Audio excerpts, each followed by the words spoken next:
नमस्कार, आप देख रहे हैं फास्ट न्यूज इंडिया। मैं आप सबके साथ नीतू सिंह। इस समय हमारे साथ हमारे स्टूडियो में एक ऐसे कलाकार जिनका नाम है गौरव कुमार, जिन्होंने टेलीविजन से अपनी शुरुआत करते हुए सावधान इंडिया और तफ्तीश जैसे धारावाहिकों में शानदार दमदार अभिनय करने के साथ साथ रायबरेली के इस लाल ने दर्जनों फिल्मों में भूमिका निभाई है। वो सब तो ठीक है भाईजान, लेकिन इसमें हमारा क्या फायदा हो? तुमने जो दिलावर खान और उसकी बीवी के साथ किया था वो गलत नहीं था। जो हश्र उनका किया था वही तुम्हारे साथ करने में मुझे ज्यादा देर नहीं लगेगी। तो चलिए इन लोकप्रिय कलाकार गौरव कुमार जी से हम कुछ बात करते हैं। सर, सबसे पहले आप हमारे स्टूडियो में आए, इसके लिए बहुत बहुत धन्यवाद आपका कि हमारे स्टूडियो में आप आए और हमें सौभाग्य प्राप्त हुआ आपसे बात करने का। पहला सवाल आपसे मेरा ये है, आप अपने पृष्ठभूमि के बारे में बताइए कि आपने कैसे किस तरीके से अपने करियर की शुरुआत की। जी, मैं उत्तर प्रदेश रायबरेली का रहने वाला हूँ, जो कि एक छोटा सा शहर है, पर सोनिया गांधी जी हमेशा वहाँ से जीतती हैं, कांग्रेस का गढ़ रहा है वो, तो उसकी वजह से थोड़ा सा हाईलाइट है। तो वहाँ शहर का रहने वाला हूँ और बचपन से मेरा कुछ अलग ही करने का सपना रहा था। जैसे हमारे दोस्त यार, हम लोग खेलते थे, क्रिकेट खेलते थे, तो कोई कहता था मैं क्रिकेटर बनूंगा, कोई कहता था मैं पुलिस बनूंगा, कोई कहता था डॉक्टर बनूंगा, इंजीनियर बनूंगा। तो मैं सोच में पड़ जाता था यार, मुझे तो एक लाइफ मिली है तो मुझे सब कुछ करना है, वो ऐसी कौन सी लाइन है कि जो मैं सब कुछ कर सकूँ। तो सोच में था कि कुछ डिफरेंट करना है। तो एक्टिंग ऐसी लाइन है जिसमें आप हर कैरेक्टर जी सकते हैं। आप डॉक्टर बन सकते हैं, पुलिस बन सकते हैं, इंजीनियर बन सकते हैं, चोर बन सकते हैं, मुंडा बन सकते, कुछ भी मतलब। तो ऐसा था। तो पर छोटे शहर की बात यह कि अब जरिया कैसे कुछ करें, आगे कैसे बढ़ें। पढ़ाई चल रही थी, पढ़ाई के साथ साथ हमने कहा कि अब एक्टिंग में बढ़ना है तो क्या करें।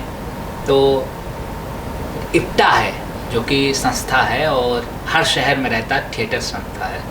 कोई रायबरेली में भी इप्टा है और पापा जी चाह रहे थे कि कुछ अलग करें, क्योंकि वो भी, उनको भी मैं गलत नहीं कहूँगा कि, क्योंकि उनके नज़रिए से कि वो चाहेंगे कि वो जिस लाइन में है उसी लाइन पे रहें। तो मैं इप्टा एक दोस्त के ज़रिए गया इप्टा में। तो इप्टा में देखा मैंने, वहाँ पे ज़्यादा काम, सब मीटिंग हो रही है, बातें हो रही हैं, मतलब काम, प्रैक्टिकल काम कम हो रहा है। तो समझ ही नहीं आ रहा था, हम लोग का सब ऐसे ही हैं, लग रहा है सब बेवकूफ़ बना रहे हैं, ऐसा मुझे फील आया।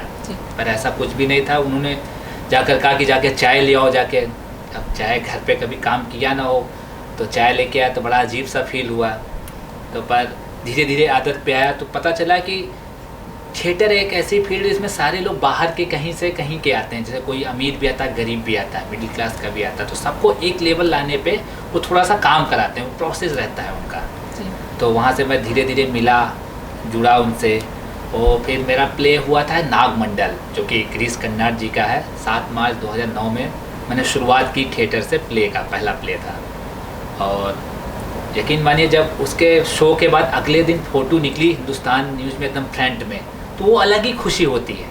कितना भी पैसा हो, कुछ भी हो, उसके आगे सब बेकार है। तो वो खुशी अलग थी। तो वहाँ से फिर धीरे धीरे जोश आता गया, अब करें क्या। क्योंकि रायबरेली शहर में इप्टा में 1 या 2 प्ले होते हैं, क्योंकि वो शौकिया लोग वहाँ पे ज़्यादा है। जैसे कि कोई दुकान कर रहा है या जॉब कर रहा है, तो वो चीज़ वहाँ पे करते हैं, वो आके रिहर्सल करते हैं और 1 साल में 1-2 प्ले शौकिया प्ले करते हैं। अब प्रोफेशनल के लिए कुछ बाहर जाना ही पड़ेगा। तो वहाँ पे रायबरेली शहर में इप्टा की 1 महीने की वर्कशॉप थी। तो वहाँ पे हमारे राकेश सर, जो कि NSD पास आउट है, तो उनसे मुलाकात हुई। तो मैंने वर्कशॉप किया। तो उन्होंने कहा कि, मैंने उनसे सर कहा कि सर मुझे इस लाइन पे बढ़ना है, मुझे आप कुछ राय दीजिए और बताइए कि मैं क्या करूँ। तो उन्होंने आपने अपने कैरियर की शुरुआत की वहाँ से। फिर उन्होंने कहा कि 3 महीने की मैंने वर्कशॉप की NSD, नेशनल स्कूल ड्रामा का, जिसका बहुत अच्छा नाम, लोगों का सपना रहता है कि वहाँ पे वो पढ़ाई करें। वो हो गया, भारतेंदु नाट्य अकेडमी हो गई, सब जगह पे सपना रहता लोगों का। तो वहाँ से बाद फिर मैं, ग्रेजुएशन मेरा कंप्लीट नहीं था, तो ग्रेजुएट होने के बाद ही आप डाल सकते हैं इसमें, इन सब में, क्योंकि ग्रेजुएशन के कंप्लीट होने के बाद, ग्रेजुएशन कंप्लीट होने पे हम इंडस्ट्री में कदम रख सकते हैं। इंडस्ट्री में नहीं, इंस्टीट्यूट में, ऐसे सरकारी इंस्टीट्यूट में। तो उन्होंने मंडी प्राइवेट इंस्टीट्यूट था, 1 साल का, वहाँ डिप्लोमा कोर्स होता है। तो हिमाचल प्रदेश मंडी, तो उन्होंने कहा कि तब तक आप वहाँ पे ट्रेनिंग में हो, तुम्हारी पढ़ाई भी कंप्लीट हो जाएगी, तब ये भी करते रहोगे। तो फिर वहाँ से मैं हिमाचल प्रदेश मंडी गया। घर वाले अलग नाराज़ कि ना जाओ, कैसे जाओगे अकेले, कभी बाहर गए नहीं। तो हम घर वालों से लड़के फिर हमने कहा जाएंगे तो जाएंगे, ठान लिया तो ठान लिया। तो गया, मैं लड़के गया। इसमें हमारे बड़े भैया का बहुत सपोर्ट रहा है, आतिश कुमार उनका नाम है, और बहुत ही ज़्यादा उनका सपोर्ट था। शुरुआत में मेरे पैसे तब नहीं थे, तो उन्होंने कहा कि तू जा, टेंशन न ले, क्योंकि वहाँ पे फीस पड़ती थी। तो उन्होंने कहा तू जा, फीस आ जाएगी तेरे पास, परेशान ना हो। तो उनका बहुत सपोर्ट, उनका मैं बहुत बहुत धन्यवाद देना चाहूँगा। उनकी वजह से मैं यहाँ तक, माँ बाप का आशीर्वाद, फिर शुरुआत में तो नहीं माने, फिर धीरे धीरे, क्योंकि उनको भी नहीं पता था ना इस बारे में। तो वहाँ से 1 साल का कोर्स किया हिमाचल प्रदेश मंडी में। उसके बाद वहाँ पे एक दोस्त था मेरा, बैचमेट था, उसने मुझे चैलेंज दे दिया कि आप यूपी के हो और आपका भारतेंदु नाट्य अकेडमी में होगा नहीं, चाहे जितनी बार कोशिश कर लो। वहाँ पे भी हज़ारों लाखों फॉर्म डाले जाते हैं हर साल बच्चे 20 या 26 चुने जाते हैं। तो वहाँ पे स्कॉलरशिप अच्छी, तो हमने कहा फॉर्म डालेंगे और एक ही बार में होगा, चाहे जो हो जाए। उसके लिए मैंने 3 महीने परिश्रम, बहुत ज़्यादा जंगल में चला। हिमाचल प्रदेश एकदम खुली वादियों में, क्या लोकेशन है, प्रदूषण एकदम रहित, कोई प्रदूषण नहीं, इतना अच्छा लगता है वहाँ पे। आप जाइए कभी, वहाँ पे ज़रूर घूमिएगा, हिमाचल प्रदेश में बहुत अच्छा है वहाँ पे। तो वहाँ पे मैंने वो किया, मेहनत की, 3 महीने स्पीच वहाँ से मिलती है, तो स्पीच की तैयारी की, इंटरव्यू की तैयारी की। तो उसके बाद फिर वहाँ पे एक शो था, वहाँ पे प्ले था, वहाँ पे 3 प्रोडक्शन, 1 साल में 3-4 प्रोडक्शन कराते हैं ट्रेनिंग के उसमें। तो लास्ट प्रोडक्शन मैंने छोड़ दिया इसके लिए। हमने कहा मैं इस पर ध्यान दे रहा हूँ मैम, आप इस पर। मैम ने कहा क्यों नहीं कर रहे हो शो? तो हमने कहा मैम मैं आगे का सोच रहा हूँ। तो उन्होंने कहा ठीक है, अच्छा तुम्हारा जो मन है वो करो। तो मैंने वहाँ पे मेहनत की और वहाँ पे आया, फिर BNA में फॉर्म डाला। और यकीन मानिए पहली बार में अगर आप सच्चे दिल से और मेहनत से काम करते हैं तो पहली बार में स्कॉलरशिप में हो गया। सफलता जरूर मिलती जी। तो वहाँ से मेरी शुरुआत हुई भारतेंदु नाट्य अकेडमी। भारतेंदु नाट्य अकेडमी से पढ़ने से मुझे बहुत नॉलेज हुई, जैसे कि अनुपम खेर जी की क्लासेज हुई, नसरुद्दीन शाह की क्लासेज हुई, उनकी गुरुजी रहे वो हमारे, अतुल श्रीवास्तव दादा वो हमारे, अनुपम श्याम जी दादा, राकेश श्रीवास्तव दादा, इन लोग की सबकी क्लासेज हुई। इन सबको मतलब इन्होंने बताई एक्टिंग की चीज़ें क्या है, बारीकियाँ मैंने सीखी वहाँ से। उसके बाद फिर मैं गया SRFTI, ये भारतेंदु नाट्य अकेडमी वाले SRFTI भेजते हैं कैमरे एक्टिंग के लिए, तो वहाँ से भी पढ़ाई की। तो वहाँ के बाद फिर हुआ सफ़र। जी, आपने जो है सीरियल में भी काम किया है, टेलीविज़न से शुरुआत की। जी। जैसा कि आपका सीरियल था सावधान इंडिया, तफ्तीश, हाँ। ऐसे उम्दा सीरियल में आपने काम किया है। जी। इसमें आपका अनुभव कैसा रहा, हमारे दर्शकों से साझा करें। सावधान इंडिया और तफ्तीश में जो क्राइम, सावधान इंडिया एक समय ऐसा था, भी जल्दी की बात करूँ, साल भर पहले की बात, ऐसा शो बन चुका था नंबर 1, मतलब लोग जरूर देखते थे इसको, देख के अभी तक सतर्क रहते थे। जी। मतलब ऐसा शो रहता था कि उसको लोग देख के सतर्क। मैं यकीन मानो, मैं जितना फिल्मों में उतना फेमस नहीं, उतना सावधान इंडिया से लोग मुझे पहचान गए। मतलब अपने शहर में जब भी निकला तो लोग पहचान रोके कि आप तुम तो सावधान इंडिया में थे। तो मैं तो झूठ बोलता था कि मैं नहीं था, कोई और था। तो सावधान इंडिया एक्चुअली डेली सोप है, डेली का लोग। तो सर एक सवाल कर सकते हैं, क्या आपने सावधान इंडिया में भी विलन का ही रोल अदा किया? इंडिया में विलन का, एक्चुअली विलन करने में मुझे बहुत ही मज़ा आता है। मतलब एक होता है खुद का फेवरेट रोल, अगर मुझसे कोई पूछा जाए तो मुझे विलन, रियल में बहुत ही सीधा, अगर रियल पे आप बात करेंगे या किसी से, अगर किसी से मेरे बारे में पूछें तो एकदम डिफरेंट हो, नॉर्मल जीवन में जो है काफ़ी डिफरेंट। हाँ जी। विलन उस पे स्क्रीन पे देखेंगे तो मुझसे कमी ना कोई नहीं, मतलब ऐसा फील देता। तो ये है। तो उसके बाद से फिर सावधान इंडिया किया। तफ्तीश का तो ऐसा शो लगातार बहुत से शो किए तफ्तीश के लोग, तो TRP हमारे नाम से आती थी, मतलब इतना वो हो गया था वहाँ। जैसे मोबिन वारसी हमारे दोस्त डायरेक्टर थे, हर समय अच्छा कोई होता है स्क्रिप्ट हमारे लिए लिखी जाती थी उसमें कि ऐसा रोल ऐसा है, वो ऐसा है। अब पंडित वाला देख लीजिए आप, ज़बरदस्त है। तो ऐसा। उसके बाद फिर फिल्म से शुरुआत हुई हमारी। फिल्म से शुरुआत ये हुई कि मैं BNA पास आउट हुआ। उसके बाद फिर हमें तुरंत ही एक फिल्म थी भोजपुरी, तो हमने भोजपुरी के नाम से वो नहीं, हमने कहा सीखना है मुझे, मैं जाऊँगा वहाँ पे सीखूँगा। तो नौशाद भाई हमारे हैं, उसके म्यूजिक डायरेक्टर बहुत अच्छे हैं वो, और उन्होंने फिल्म प्रोड्यूस कर रहे थे वो, और अरविंद पांडे जी इसके डायरेक्टर हैं। तो मैं वहाँ पे गया, केवल डंडा खड़ा रहने की सीन थी केवल। हमने कहा कोई एडिटिंग सीखना ही तो है, नहीं बताएंगे फिल्म किया है कि नहीं किया, सीख तो लेंगे। इस लाइन में सीखना बहुत ज़रूरी है, अगर आप सीख गए तो आप बहुत आगे तक जाएंगे। तो मैंने वहाँ पे किया। तो वहाँ संजय पांडे जी थे जो विलन भोजपुरी के बहुत ही जाने माने हैं, आप तो जान रहे होंगे उनको। तो बात वहाँ पे मुलाकात हुई उनसे, तो उन्होंने एक हमारी सीन बढ़ा दी थी पैर दबाने की, कहें कि लड़का ज़्यादा एटीट्यूड लग रहा है, इसको पैर दबवाते थे। हमने तो कोई बात नहीं, हमने पैर दबाया उनका, तो वहाँ पे इम्प्रोवाइज़ हो गई डायलॉग। तो हमने भी इम्प्रोवाइज, अब थिएटर से जुड़े हुए, इंस्टीट्यूट के पास आउट, तो इम्प्रोवाइज़ मैंने भी कर दी, तो डायरेक्टर को बहुत पसंद आया वो। और दिल से मैं गया था वहाँ पे, एकदम खड़े होने का भी रोल मैं इतनी ईमानदारी से कर रहा था कि उसमें दिख रहा था कि एक्टर है ज़बरदस्त। तो उन्होंने एक एक्टर वहाँ पे जो विलन था उसमें लोहा सिंह का कैरेक्टर, वो आ नहीं पाया, कुछ प्रॉब्लम हुई होगी घर पे उसके। तो डायरेक्टर जी ने कहा कि ये रोल इसको दिया जाए, क्योंकि ये रोल ये बहुत अच्छे से निभाएगा। तो वहाँ से लोहा सिंह का कैरेक्टर है जो उसके मैंने वहाँ से मिला, वो खुशी अलग। अगर मैं वहाँ पे ना जाता डंडा लेके खड़े होने, क्राउड करने, तो वो लगता नहीं, फिर वो रोल मुझे ना मिलता। तो रोल छोटा बड़ा नहीं, शुरुआत में सीखने के लिए आप कोई भी रोल कर सकते हैं। ये कह सकते हैं कि जो होता है आगे अच्छे वो के लिए, आप अच्छी नीयत से जाएंगे, मेहनत से जाएंगे तो मेहनत दिखती है। अगर आप खड़े होने का भी रोल है तो आप दिल से खड़े होंगे तो वो दिखता है जी। तो ये चीज़ वहाँ से फिर लोहा सिंह, वो यकीन मानिए वो फिल्म अभी कंप्लीट नहीं हुई है, 5 साल हो गए उस फिल्म, जो की शुरुआत उससे हुई थी जी। तो शुरुआत वो हुई, और अब जाके उसकी लखनऊ में अब जाके शूट है 5 तारीख से जी। अभी। उसका तब का लुक एकदम अलग था, मैं गंजा था उसमें, एकदम डिफरेंट लुक है। तो वो लुक अब फिर से कैरी करना और फिर से वो करना, वो होता है।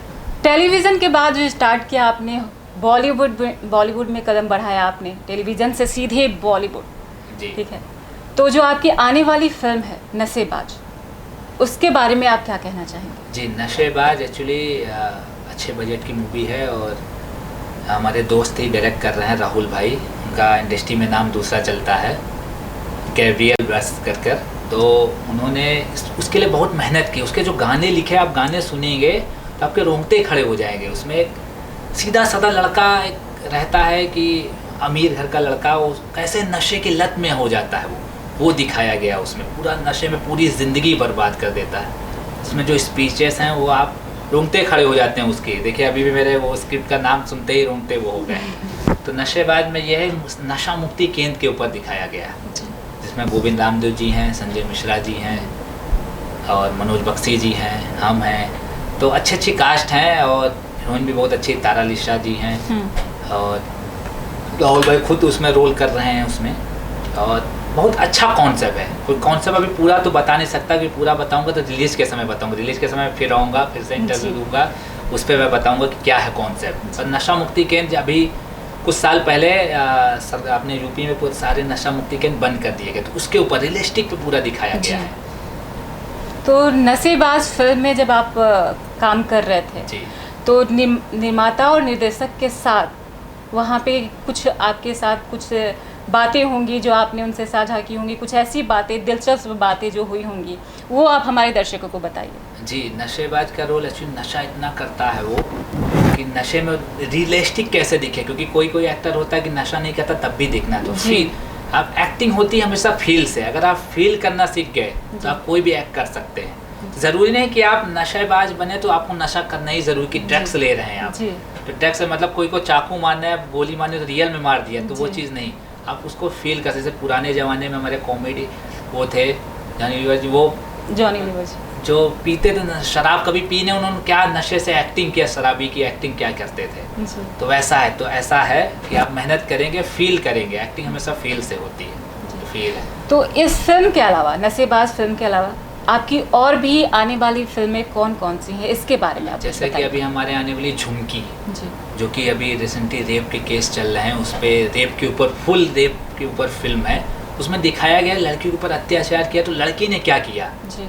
मतलब उसने पुलिस जाती तो पुलिस की मदद भी ले सकती थी, पर पुलिस की मदद जानता है कि वो लड़का बहुत अमीर है, वो छूट जाएगा, उसने खुद बदला लिया। और कसम से वो फिल्म जब रिलीज होगी और देखेंगे वो रेप करने वाले जो आजकल ऐसा कांड चल रहा है, कहाँ जाएंगे वो देखकर। हाथरस में भी एक घटना, हाँ अभी जल्दी ऐसा हुआ है, कितनी गलत बात है। लोग, मैं तो ऐसा केस सुनता बहुत परेशान हो जाता हूँ कि लोग इंसान से हैवानत हो गए, राक्षस हो गए हैं लोग जी। इतना ज़्यादा लोग कैसे कोई कर सकता है? अरे आपको करना तो जल्दी शादी कर लीजिए, जल्दी शादी करा दीजिए इन लोगों की, जो भी हो।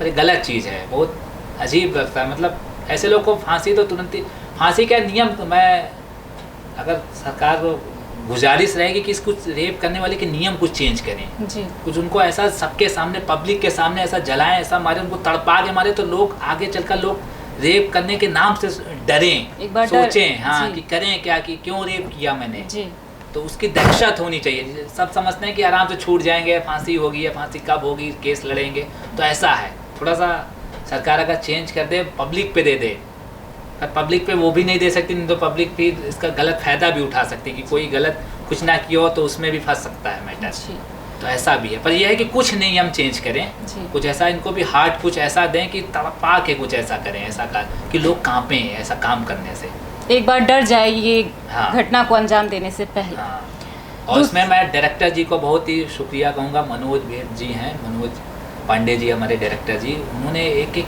बारीकियों को दिखाया पूरा उसकी तड़प आप फिल्म देखेंगे तो उसमें गंदापन नहीं दिखेगा आपको लड़की की चीख दिखेगा आपको दया आएगी लड़की के ऊपर जी तो जब वो बदला लेती तो आपको फिर तालियां बजाएंगे आपकी क्या मारा है इसको जी। विलन को तो वैसा है चलिए सर दूसरी तरफ रुख करते हैं। अभी ताज़ा कुछ मामला जो आ रहा है कि जैसे सुशांत केस, जी सुशांत केस में आपके क्या विचार हैं? आपको क्या लगता है कि बॉलीवुड यहाँ तक कितना इन्वॉल्व इसमें हो सकता है या फिर कोई और भी इसमें साजिश रची गई है?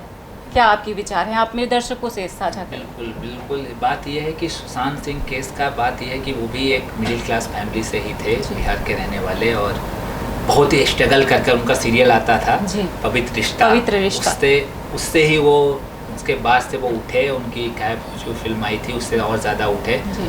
वो तो धीरे धीरे उन्होंने मेहनत की मतलब कोई काफी कम स्टार का कोई समय बेटा में नहीं था जी। काफी समय हाँ। कम समय में उन्होंने वो उन्होंने बहुत ही अच्छा रिस्पांस और अच्छा लेवल एक लेवल होता है जैसे धोनी MS धोनी फिल्म के बाद उनका लेवल एक अलग हो गया जी। मतलब एक स्टारडम वाली फीलिंग आने लगी स्टारडम लोगों को लगता था कि ये एक नया स्टार हुआ है बॉलीवुड का जी तो ऐसा था तो अब CBI जो केस चल रहा है तो मैं उसका हमेशा CBI जी जो जैसा कर रहे हैं एक एक मुद्दे पे निकल रहे हैं बहुत अच्छी बात है और मेरे हिसाब से जो भी इसका गलत हो तो उसको सज़ा ज़रूर मिलनी चाहिए वो चाहे जो भी हो जी चाहे वो बॉलीवुड से हो चाहे राजनीति से हो जी जो गलत करे उसको सज़ा ज़रूर मिलनी चाहिए क्योंकि केस तो कुछ दिन पहले लग रहा बंदी हो जाएगा पर आम पब्लिक की वजह से केस को फिर से खोला गया और फिर से CBI के पास गया तो पब्लिक का बहुत ही संयोग रहा इसमें अगर पब्लिक चाह जाए तो कुछ भी हो सकता है जी रिसेंटली अभी फिल्म आई थी उनकी महेश भट्ट जी की अब पब्लिक ने चाह गया तो देखे कितने डिसलाइक मिले उसमें फिल्म को फ्लॉप हो बिल्कुल, गई बहुत तो ज़्यादा। आप पब्लिक के ऊपर है पब्लिक क्या चाहती है पब्लिक अगर एक हो जाए कुछ भी कर सकती है तो ये चीज़ होना बहुत ज़रूरी पब्लिक को एक होना बहुत ज़रूरी है और सर अभी जैसे कंगना रनौत जी। और उद्धव ठाकरे जो हैं हमारे उनके जो है शिवसेना द्वारा जो उनकी ऑफिस तोड़ी गई थी इस पर आप अपना विचार क्या रखना चाहेंगे? क्या ये सही था या गलत? क्या विचार देखिए, ऑफिस देखिए बात करना और बातों में करना तोड़ फोड़ नहीं करनी चाहिए थी तोड़ फोड़ ये गलत है आप बात कीजिए ना बात आपने भी गलत शब्द बोले उन्होंने भी गलत बोले मतलब शब्द पे शब्द की लड़ाई हुई तो फिर ऑफिस तोड़ने की ये तो फिर गुंडागर्दी हुई है ना जी तो चीज़ें ये हुई है कि आप ये नहीं करना चाहिए था हाँ कंगना जी के बारे में तो बोलूँगा कि वो किसी से डरती नहीं और खुला बोलती हैं जी ऋतिक रोशन जी के साथ अभी बीच में बवाल हुआ था उन्होंने खुला बोला कोई भी एक्टर से वो नहीं डरती वो एकदम झांसी की रानी वाला पूरा काम करती हैं कंगना जी। जी तो अपने हिसाब से उनका पब्लिक सपोर्ट भी देखिए इससे उनका पब्लिक सपोर्ट भी बहुत बढ़ गया आज अगर एक फिल्म में आ जाए कंगना रनौत जी या सोनू सूद जी आ जाएं तो एक पब्लिक का नज़रिया अलग रहेगा फिल्म देखने का क्योंकि उन्होंने जो ऐसा काम कर दिया वो ज़िंदगी भर हमेशा के लिए काम किया जी। तो ये है सोनू सूद जी देखिए विलन करते हैं देखिए कितना अच्छा काम किया उन्होंने लॉकडाउन में इतनी अच्छा मतलब कोई को उम्मीद नहीं थी कि कोई कुछ भी कर सकता खुद जाकर बंदा ऐसा भी हो सकता है पैसा दे के काम करा सकता था मतलब खुद जाकर सबको बैठाया जी। इतनी उन्होंने दुआएं ली जी। वो दुआएं हमेशा उनके काम आएगी जी और बहुत ही अच्छे इंसान है और ऐसे ही मदद वो हमेशा करते रहे उन्होंने जहाँ तक ये भी किया कि किसी की गाय चोरी हो गई या वो चली गई भैंस हो गई वो हो गया तो उनको ट्रक दिलाया पूरा बैल के लिए तो ये बहुत बड़ी बात है उन्होंने तो व्हाट्सएप उस पर भी कह दिया था कि किसी की कोई भी प्रॉब्लम हो तो बताएं जी और उन्होंने अपने हिसाब से बहुत ज़्यादा किया जी तो उनका मैं सही में मैं उनके साथ ज़रूर काम करना चाहूँगा उनसे मिलूँगा बहुत ही अच्छे और नेक बंदे हैं वो सर तो एक सवाल जहन में ये भी उभरता है कि मुंबई में क्या जो यूपी के हैं लोग जैसे बिहार के जो कलाकार हैं वो जाते हैं तो क्या उनको जो है कम तर आका जाता है औरों के मुकाबला? जो बॉलीवुड में और भी अभिनेता हैं, उनके लड़के लड़कियां हैं, तो उनके मुकाबले क्या कम उनको आका जाता है? देखिए ये बॉलीवुड की बात नहीं, हर जगह ऐसा है। अगर हर जगह आप कहीं भी ऑफिस में भी अगर आप जॉब करते हैं या पुलिस में भी जॉब करते हैं तो उसके बेटे को थोड़ा सा ज़्यादा डिफरेंस देते हैं। तो ऐसा ये हर जगह है। बॉलीवुड में हाँ है, ऐसा नहीं है कि वो, क्योंकि वो कोई भी चाहेगा कि मेरा बाप, अब अमिताभ बच्चन जी हैं तो चाहेंगे कि मेरा बेटा ही तो वो ऊपर उठे, कोई भी हो, तो ये हर जगह का ऐसा है। हाँ। तो बॉलीवुड में भी है, ऐसा नहीं है कि नहीं करेंगे, पर यह है कि अगर आपको एक्टिंग में आपको मेहनत है तो कहीं ना कहीं नवाजुद्दीन सिद्दीकी की आप ले लीजिए, ना बॉडी है ना वो है, उनको कोई कह सकता है इतना बड़ा विलन बन सकते हैं वो। उन्होंने अपने एक्टिंग से प्रूव किया। अब हार ना मानिए ना, अगर वो 17 साल उन्होंने स्ट्रगल किया, अगर 17 साल पहले, अगर एक दिन पहले वो कहते मैं वापस चला जाऊँ तो क्या वो इतने बड़े स्टार बन पाते हैं? अब हार ना मानिए ना, कोशिश तो करिए, कभी ना कभी ईश्वर देखता ज़रूर है। देर लगेगी, धैर्य रखिए और आप अच्छे से काम करें। पंकज त्रिपाठी जी से मैं मिला हूँ, अभी जल्दी मिला, मुलाकात हुई थी, वो BNA में आए थे, उनका एक वो था, चीफ गेस्ट थे एक शो में, तो मैंने उनको मिला, उनसे बात की। बेचारे वो मेन कुर्सी पे नहीं बैठे, सबके साथ जीने में बैठे साइड पे। कहें यार वहाँ तो रोज मैं बैठता, एकदम गाँव के एकदम आदमी, एकदम रियलिस्टिक में है। फोटो लोग खिंचवाने आ रहे थे तो उनको कहते थे बस थोड़ी देर रुक जाओ यार भाई, कुछ तो आम जिंदगी जीने दो हमको। वो भी कह रहे थे कि कुछ साल पहले मुझे कोई पूछता नहीं था, आज मेरे पास टाइम नहीं है। तो उन्होंने मेहनत की इतनी, उन्होंने ज़्यादा विवादों में नहीं रहे, मेहनत पे उन्होंने भरोसा रखा और धैर्य को। उनकी वाइफ से भी मेरी मुलाकात हुई है, मैम ने उनका हर समय साथ दिया। तो उनकी ऐसी वाइफ सबको मिलनी चाहिए। वो नौकरी करते थे, ये स्ट्रगल करते थे मुंबई में, के बाद पैसे नहीं हुआ करते थे, मैम नौकरी करती थी, उन हर चीज़ का वो चलाती थी। इतना स्ट्रगल इन्होंने किया और आज जाके स्टार्टअप। तो ये उन्होंने मेहनत बहुत ज़्यादा की, और मेहनत अगर आप करेंगे तो ईश्वर आपके साथ ज़रूर है जी। तो बात यह है कि इंडस्ट्री में भी है तो थोड़ा सा कोई भी हो, अगर अफकोर्स कोई भी अगर चाहेगा तो कहेगा, सोचेगा कि मेरा बेटा पहले जाए, पर ये नहीं कि ज़बरदस्ती किसी को हटाया जाए। अगर वो टैलेंटेड है, नया बच्चा टैलेंटेड है, इंस्टीट्यूट का पास आउट टैलेंट है, तो उसको भी मौका दिया जाए। तो ये हमेशा जब से सुशांत सिंह का केस हुआ है तो तब से थोड़ा सा लोग बड़े सतर्क हो गए हैं। मतलब अब डरते भी, अगर इसको अगर चांस यार उसको ना दिया जाए। यूँ कहें कि यूपी के और बिहार के कलाकार वहाँ एक बार जाने से पहले ये सोचेंगे कि सुशांत केस जो चल रहा है, क्या ये मैटर आगे भी जो यूपी के बिहार के लोग हैं उनके साथ भी क्या आगे हो सकता है? तो वो सतर्क रहें और कभी भी हार ना माने। जैसे अब सुशांत सिंह का भी केस तो सॉल्व नहीं हुआ, जैसे कि फांसी के बारे में बताया जा रहा है। तो अगर फांसी भी अगर उसने लगाया होगा तो किस हाल पे लगा? फांसी कोई ऐसे नहीं लगाता जल्दी, जब जिंदगी से हार जाता है तभी लगा सकता। कोई आदमी अपने आप को मारना, सबकी दम नहीं होती मारने में, हाथ कांप जाते हैं मारने में, अपने आप को मारने में। इतना अच्छा स्टारडम कोई चीज़ की कमी थोड़ी ना थी। 15 करोड़ 10 करोड़ रुपए एक फिल्म का ले रहा था, अच्छा खासा बैंक बैलेंस, अच्छा खासा नाम, काफी कम समय में अच्छा खासा परिवार, जो कि खुशी का परिवार। तो चीज़ें ऐसा क्यों किया हो या क्या क्या, क्योंकि इसके बारे में अभी मैं फैक्ट तो नहीं बता सकता कि उनका मर्डर हुआ है या उन्होंने, ये तो आप CBI जी खुद ही निकाल देंगे, जैसे कि आपका जल्द से जल्द आपको पता चल जाएगा। सावधान और सतर्क। हाँ, बिल्कुल, क्योंकि अभी आप डायरेक्ट आप कोई चीज़ नहीं बोल सकते जब तक आप देखें ना हो, या मतलब सब कुछ का फैसला ना आ जाए। तो इस विषय में आप निर्णय नहीं ले सकते अभी जी। और एक सवाल है सर हमारा। जी बिल्कुल पूछिए। इस क्षेत्र में जो फ्रेशर कलाकार आने वाले हैं, आना चाहते हैं, अपनी लाइफ को आगे ले जाना चाहते हैं, उनको आप क्या टिप्स देना चाहेंगे? जी, ये क्वेश्चन आपने बहुत अच्छा किया, और मैं अक्सर इंस्टीट्यूट में जाकर क्लासेस भी देता हूँ, तो अपने स्टूडेंट को ये भी बताता हूँ कि आप अपने आप को जानिए कि आप करना क्या चाहते हैं। सबसे पहले आपका एक फोकस क्लियर होना चाहिए कि आपको एक्टिंग करनी है या पुलिस में जाना है या डॉक्टर बनना है।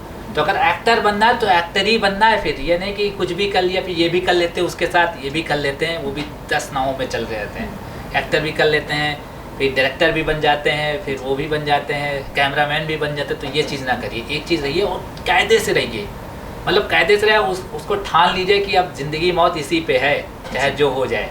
तो काम खाना ना मिले कोई ने, एक्टिंग अगर कैमरे के सामने एक्टिंग करने को मिल जाए बस वही चाहिए, खाना भी ना मिले कोई, तो जुनून होना चाहिए। जुनून। मैं आपको झुमकी फिल्म के आप बताऊँ, याद आ गया, ठंड थी, दिसंबर की ठंड, और दिसंबर की ठंड आप जान रहे कितने, दिसंबर जनवरी में कितनी ज़्यादा ठंड होती है। तो एक मेरी सीन थी, जो लड़की रहती हीरोइन रहती मुझे मारती है, तो मैं केवल हाफ पहना हुआ था और लोहे की सरिया में 13वें मंजिल में बंधा हुआ था। लोहे की सरिया, वो इतनी तेज़ हवा चल रही थी, अगर आप मेकिंग देखेंगे सब लोग जैकेट पता नहीं क्या क्या पहने हुए, कंबल अम्बल ओढ़े, पर मैंने जुनून था, हमने कहा करो। देखे 3 रात मैंने ऐसे शूट किया, वो भी ठंड में। तो ये होता है जुनून। एक लड़का तो बहुत ही दिक्कत आ गई थी, उसको प्रॉब्लम आ गई थी, तो हमने कहा जुनून। एक स्विमिंग पूल की एक शॉट थी सुबह 6 बजे की, स्विमिंग पूल में पानी इतना ठंडा था वो गर्म नहीं हो सकता था। तो उन्होंने डायरेक्टर जी ने कहा सीन काट देंगे, हमने कहा नहीं सीन नहीं कटेगी, चाहे जो हो जाए, हम रहें ना रहें। तो जुनून 3 घंटे मैं पानी में रहा पर एहसास नहीं हुआ कि मुझे ठंड लग रही है। तो वो होता है जुनून। अगर आपके अंदर जुनून है तो आप कुछ भी कर सकते हैं। तो बात यह है कि आप एक्टर जिसको भी बनना है तो वो अपने आप को ठाने कि मुझे एक्टर ही बनना है, वो फोकस एकदम क्लियर रहे। खाना ना मिले कोई बात नहीं, कुछ ना मिले कोई बात नहीं, मुझे एक्टिंग करनी है तो करनी है, एकदम रियलिस्टिक में जिए। जैसे कोई चीज़ का कैरेक्टर कर रहा, पुलिस का कर रहा, पुलिस को ऑब्जर्व करें।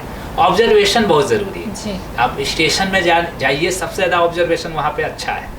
स्टेशन में आपको कई तरीके के लोग मिलते हैं। अगर आपको कैरेक्टर में काम करना है तो स्टेशन चले जाइए, रेलवे स्टेशन, वहाँ पे आप बैठिए और देखिए, लोगों को ऑब्जर्व करिए, तो आपको बहुत ही कैरेक्टर जीने का मौका मिलेगा।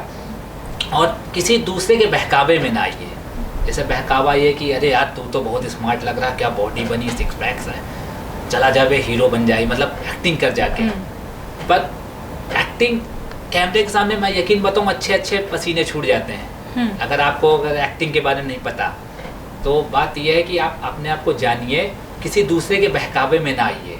दूसरे के बहकावे में आएंगे तो अपना कैरियर बर्बाद करें। आप चले गए मुंबई स्ट्रगल करने, काम मिल नहीं रहा क्योंकि एक्टिंग आती नहीं है, तो काम नहीं मिल रहा, 5 साल स्ट्रगल किए, कहें फिर बोल देते हैं इस लाइन बेकार है, ये लाइन। अरे क्यों बेकार है यार? क्योंकि आप उसके लिए मेहनत करें, उसके लिए ट्रेनिंग लीजिए। आप नेशनल स्कूल ऑफ ड्रामा करिए, भारतेंदु नाट्य अकेडमी करिए और FTI करिए, ग्रेजुएशन कंप्लीट करके आप इसमें फॉर्म डालिए। अब तो आपके बनारस में भी खुल गया 1 साल का NSD की ब्रांच, भारतेंदु नाट्य अकेडमी की भी 1 साल की खुलने वाली, शायद 1 या 2 साल की इधर। बहुत अच्छी बात की बनारस में भी ऐसा है, तो ये सब कर सकते हैं। और टिकटॉक से मैं हमेशा खिलाफ रहा हूँ टिकटॉक के। तो लोग आजकल लोग ऐसे हैं जो आम आदमी हैं, टिकटॉक मेरे हिसाब से आम आदमियों के लिए, जिससे नहीं उन्हें टाइम पास करना, जो जॉब करते हैं बोर हो चुके हैं तो उनके लिए मस्ती में बना दिया। कोई टिकटॉक से कोई एक्टर नहीं बन सकता मेरे हिसाब से। तो टिकटॉक स्टार अलग होता है, वो फेमस हो जाएगा, गाना कर लेगा, पर एक्टर कोई नहीं बन सकता। जैसे नवाजुद्दीन सिद्दीकी, उन्होंने थिएटर करके वो गए हैं। तो आप टिकटॉक में जैसे कि कोई एक्टिंग कर दिया, क्योंकि उसमें बोल रहता है, बहुत ईजी रहता है, कोई भी लिपसिंग कर सकता है आम आदमी। उसमें लिपसिंग कर दिया, मज़ा आ गई, इस लोगों का है कि बहुत अच्छा है तो स्टार हो जाएगा, आ जा मुंबई जा। तो ऐसा ना होइए, आप एक्टिंग बाकायदा करिए। आप अगर प्राइवेट में भी कर सकते हैं, अगर आपके पास पैसा है तो आप प्राइवेट इंस्टीट्यूट में भी कर सकते हैं, और सरकारी में करेंगे तो बेटर है। सरकारी में ये है कि स्कॉलरशिप भी आपको मिलेगी, पर मेहनत बहुत है सरकारी में, मेहनत करनी पड़ेगी। तो गौरव कुमार जी, आपसे मेरा आखिरी सवाल ये है कि हमारे चैनल के माध्यम से हमारे दर्शकों को आप क्या बताना चाहेंगे? जी, सबसे पहले दर्शकों को ये बताऊंगा कि सबसे ज़्यादा एक कोरोना काल चल रहा है, इस पर सेफ रहें आप लोग। जहाँ भी जाएं मास्क लगा कर निकले और थोड़ा सा दूरी बनाए रखें सबसे, और अपनी सेफ्टी है। अगर आप अपने में सेफ रहेंगे तो सबसे बेटर है। और इम्यूनिटी सिस्टम आप मजबूत रखिए अपना, खाने पीने में थोड़ा सा ध्यान दीजिए, एक्सरसाइज ज़रूर करिए। एक्सरसाइज अगर आप करेंगे तो आपको कोई दिक्कतें नहीं आएगी, कोरोना कोई आपके पास ही नहीं आएगा। और चैनल का बहुत बहुत शुक्रिया करूँगा, बहुत अच्छा चैनल है, मैंने इसके बारे में सर्च किया था, बहुत ही अच्छा चैनल है। बनारस का तो और अच्छा, एकदम टेलीकास्ट TV पे भी आता है शायद, ऐसा है। तो वो है, और बहुत अच्छे प्रोग्राम इसमें आते हैं, मैंने देखा, सर्च किया, बनारस के बारे में बताते, मंदिर के बारे में बताते, बॉलीवुड का आता है, तो ऐसा है। और 1-2 फिल्मों के बारे में बता दूँ मैम कि मेरी अभी आ रही वो Sitapur the city of gangster, जो कि अभी मैंने कंप्लीट किया। इसमें हमारे मूविन वासी डायरेक्टर जी और प्रोड्यूसर जी हमारे रुद्रांश फिल्म एंटरटेनमेंट के रवि सुधा जी, जो कि इसमें हीरो का रोल कर रहे हैं, और गैंगस्टर वो भी बने, हम भी बने। और हम लोग की दोस्ती बहुत अच्छी है, हम लोग साथ में कम से कम 3 फिल्में कर चुके हैं। तो वो दोस्ती एक अलग ही रहता है, मतलब हम लोग ऐसे बहुत अच्छे दोस्त हैं, स्क्रीन में देखेंगे तो बहुत बड़े दुश्मन हैं। 3 फिल्मों में वो हीरो बनता है, मैं विलन बना हूँ। बहुत ही अच्छी स्टोरी पे है वो, गैंगस्टर की कहानी पर उस पर दिखाया रियल, पूरा आपको मज़ा आएगा देखने में। और आपके आने वाले भविष्य में कौन कौन सी फिल्में हैं जो आप अभी उसमें काम कर रहे हैं? वो दर्शकों को बताइए। एक फिल्म हमारी आर माधवन जी के साथ है, वो भी जल्दी, उसका नाम ओपन नहीं हुआ, वो भी जल्दी लॉकडाउन ख़त्म हो उसके बाद फिर वहाँ से शुरुआत हो। आर माधवन जी के साथ मुझे काम करने में खुद एक्साइटेड हूँ उनके साथ काम करने का, और जल्द से बड़े पर्दे में बहुत अच्छे अच्छे बजट की फिल्मों में भी आऊँगा जी। आप लोग का आशीर्वाद रहेगा जी। तो दर्शकों, आपको बताना चाहेंगे, आपने देखा हमारे स्टूडियो में हमारे साथ हमारे गौरव गुप्ता जी ने अपने विचार व्यक्त किए, अपने आने वाली फिल्मों के बारे में बताया, सुशांत केस के बारे में बताया, लॉकडाउन के बारे में बताया, और जो है आपने काफ़ी चीज़ें आपके साथ शेयर की। तो गौरव कुमार जी, आपका यहाँ पे आना हमारे सौभाग्यशाली है कि आप यहाँ पे आए और हमें अपना काफ़ी टाइम जो दिया आपने, तो इसके लिए आपका बहुत बहुत धन्यवाद। और आगे भी ऐसे ही कलाकार को लेकर एक बार फिर से उपस्थित होंगे, तब तक के लिए दीजिए इजाज़त। धन्यवाद।